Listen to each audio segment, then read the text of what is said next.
Hey guys, Magic Rainbows here to tell you everything you need to know about Core Set 2019 Limited. Sparkle Sparkle. First of all, the set has a ton of diversity, and you know just how much we love diversity here on the Magic Rainbows YouTube channel. Archetypes in the set include everything from Artifact Synergy to Go Wide to Life Gain to Defender to Instant Sorceries to Discard to Auras to Mill to Monocolor to Power 4 to Reanimate to Sacrifice to Dragons to Elves to Goblins to Knights to Spirits to Zombies. There are quite a lot of archetypes in this set. I can't even remember a time when there was this much archetype diversity. But now for the terrible, tragic news. Although the archetypes are diverse, they are far from equal. And everyone knows we're all about equality and inclusion here on the Magic Rainbows YouTube channel. Such an unfortunate situation, but let's talk about which archetypes are viable and which ones are not. Starting with tribal archetypes, let's say you pull a Supreme Phantom in your first pack and you're super sparkled up to build a spirit deck around it. Sadly, there are only 3 spirits in the entire set, with 2 of them being rares and 1 of them being an uncommon. And we see a similar lack of support for knights, goblins, elves, dragons, and zombies. These 6 tribal archetypes are certainly capable of working at times, but I definitely wouldn't try and forcefully build around any of them. Next, let's look at Mill as an archetype. It can seem like it could work at times, but similar to the tribal archetypes, there just aren't enough Mill cards to consistently build around it. Another tempting archetype is Auras. This one has a lot more cards for it, even if there are only 2 main cards to build around, but this archetype suffers from the same problem that Aura decks always have, in that your opponent can just save the removal for when the Aura is cast. So I would avoid building around this archetype as well. So in case it isn't already clear, many of these archetypes are really tough to build around, including Defender, Discard, Mono Green, Reanimate, Instant Sorceries, and Tribal. But I don't want to be pessimistic here on the Magic Rainbows YouTube channel, so let's look at some archetypes that are actually viable. We do see quite a lot of support for the Go Wide theme, especially in white and red, and with these creatures and pump spells here, it can be quite sparkly. Likewise, we see quite a bit of support for the Life Gain theme, especially with these key cards here. Definitely worthwhile to build around Life Gain if you have the right cards. We also have a Sacrifice theme that can bring the sparkles at times with a handful of really powerful cards, and lastly, there is a blue-white artifact theme. This theme has the potential to be really good, but the downside is that many of the artifacts in the set aren't too sparkly, and some just feel like an inconvenience to include in any deck. But despite the lack of archetype synergy in Core Set 2019 Limited, there are strategies to consistently build a strong deck. Here is everything you really need to know. Because archetype synergy is so mild in the set, a lot of wins will boil down to who has the most removal and creatures that are powerful by themselves. Creatures like these cards here, which are powerful regardless of the board state. Secondly, because there is so much incidental life gain in the set, aggro decks will have a really hard time closing out some games. Even if someone has a really strong go wide aggro deck, they might be able to win some matches easily, but there are going to be matchups where the odds are really stacked against them. So I would avoid an aggro build in most cases, unless you're trying to leave your event early because you gotta go take a dump, in which case building a fast aggro deck might be your least messy option. But unless that happens,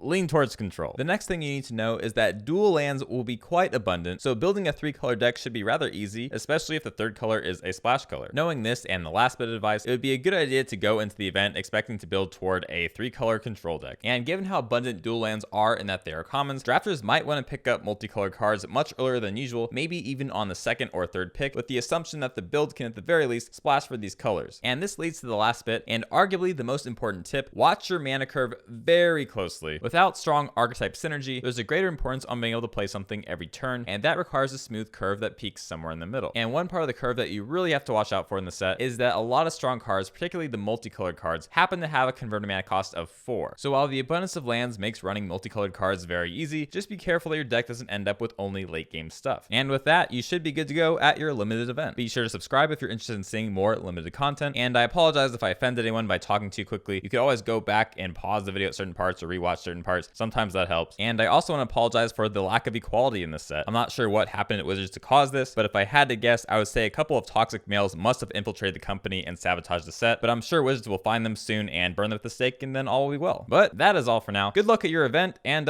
sparkle sparkle!